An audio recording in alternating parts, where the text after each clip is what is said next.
Corona virus سے بچنے کے لیے آب زمزم پینا، ارسلان اعوان، سنا ہے کہ آب زمزم جس نیت سے پیا جائے وہی چیز حاصل ہوتی ہے. کیا ہم کو کورونا وائرس سے بچنے کی نیت سے پی سکتے ہیں؟ کیا ہم آب زمزم کو نیز آب زمزم؟ اچھا بھائی، یہ انہوں نے جو پوچھا ہے، آب زمزم کھڑے ہو کر پینا چاہیے، بیٹھ کے پینا چاہیے جیسے پانی پینے کا طریقہ ہے. باقی جو آپ نے پوچھا ہے کہ کورونا کی بیماری سے آب زمزم میں شفا ہے، آب زمزم سے ہر بیماری میں شفا ہے، اور حدیث میں آتا ہے جس نیت سے پیا جائے وہی چیز حاصل ہوتی ہے. تو اگر کوئی شفا کی نیت سے آب زمزم پیتا ہے تو انشاءاللہ اللہ سے امید ہے فائدہ ہوگا. لیکن حدیث میں جو یہ چیزیں آتی ہیں نا کہ فلاں چیز میں شفا ہے، فلاں چیز میں شفا ہے، اس کا مطلب یہ نہیں ہوتا کہ وہ ظاہر پر نہیں ہے حدیثیں.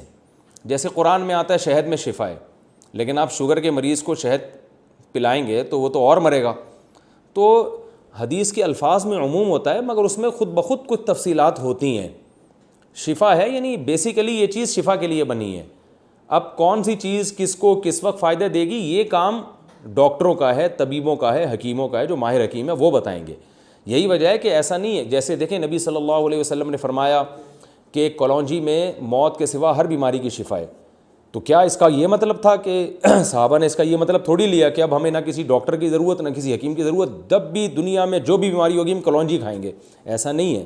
خود نبی نے بھی ایسا نہیں کیا کہ ہر بیماری میں آپ صلی اللہ علیہ وسلم نے صرف کلونجی ہی کھائی ہو. تو اور پھر صحابہ کی حکومتیں دنیا میں قائم ہوئیں، باقاعدہ طبیب وجود میں آئے، میڈیکل سائنس کی بنیادیں رکھی گئیں، دوسری قوموں سے فائدہ اٹھایا گیا. تو اس میں یہ نہیں تھا کہ بس اب چونکہ کلونجی میں ہر بیماری کی شفا ہے تو لہذا اب ہر ایک کو ہر موقع پہ کلونجی ہی دینی ہے. بھائی شفا ہے، کتنی مقدار میں کھانے میں ہے، کس ٹائم پہ کھانے میں ہے، اور کس طریقے سے کھانے میں، یہ ایک بڑا تفصیلی موضوع ہے. تو اسی طرح یہ جو ثنا مکی کا آپ نے سنا ہوگا کہ جی کورونا سے وہ لوگ قسمیں اٹھا کے کہہ رہے ہیں کہ صبح اس کو یہ ثنا مکی کھلاؤ اور رات تک شفا نہ ہو تو میں اتنے کروڑ روپے دوں گا. تو آپ جا کے ان سے کروڑوں روپے لیں گے، لوگوں کو بیوقوف بنا رہے ہیں، یہ حدیثوں کی غلط تشریح کر رہے ہیں. تو جیسے کلونجی میں ہر بیماری کی شفا ہے، تو اگر ثنا مکی میں بھی حدیث میں آتا ہے تو اس کا یہ مطلب نہیں ہے جو مطلب لوگوں نے نکالا ہوا ہے. بھائی شہد میں ہر بیماری سے شفا ہے، لیکن آپ شوگر کے مریض کو 4 چمچے شہد پلا کے تو دیکھیں، وہ تو مر جائے گا فوراً، شوگر کا لیول اتنا ہائی ہوگا اس کا. تو حدیث کا مطلب ہوتا ہے ایک چیز میں فی الجملہ شفا ہے، کس وقت کیسے کھلایا جائے یہ اس میں یعنی آپ نے رہنمائی کر دیا کہ اب اس پہ ریسرچ کرو، کلونجی پہ ریسرچ کرو، شہد پہ ریسرچ کرو، اور پھر اس پہ دیکھو کہ کس وقت کس طرح سے اس میں شفا ملے گی. تو وہ ریسرچ کے ذریعے پتہ چلتا چلا جائے گا کون سی چیز کتنی مقدار میں کس ٹائم پہ کس موسم میں کھلانی ہے. تو اس سے اور پھر یہ بھی ممکن ہے کہ ایک وقت میں شفا ہو، دوسرے وقت میں وہ بیماری کا ذریعہ بن رہی ہو.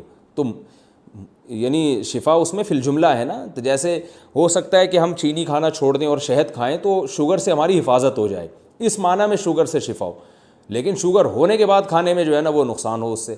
تو یہ جو احادیث ہے نا ان کا یہ مطلب جو آج کل لیا جا رہا ہے یہ کبھی بھی کسی نے نہیں لیا. تو اس لیے زمزم میں بھی شفا ہے. اب کتنی ہے کیسے ہے یہ اللہ ہی بہتر جانتا ہے. تو آپ زمزم پیا ضرور کریں، لیکن زمزم پی کے یہ اعتماد کر کے بیٹھ جانا کہ اب مجھے کورونا میں احتیاط کی ضرورت بھی نہیں ہے، اور مجھے جو ہے کیا نام ہے جو ہے وہ بس مریض کو اب ڈاکٹر کے پاس لے جانے کی بھی ضرورت نہیں ہے، بس اب یہ زمزم سے ہی شفا ملے گی، یہ ٹھیک نہیں ہے.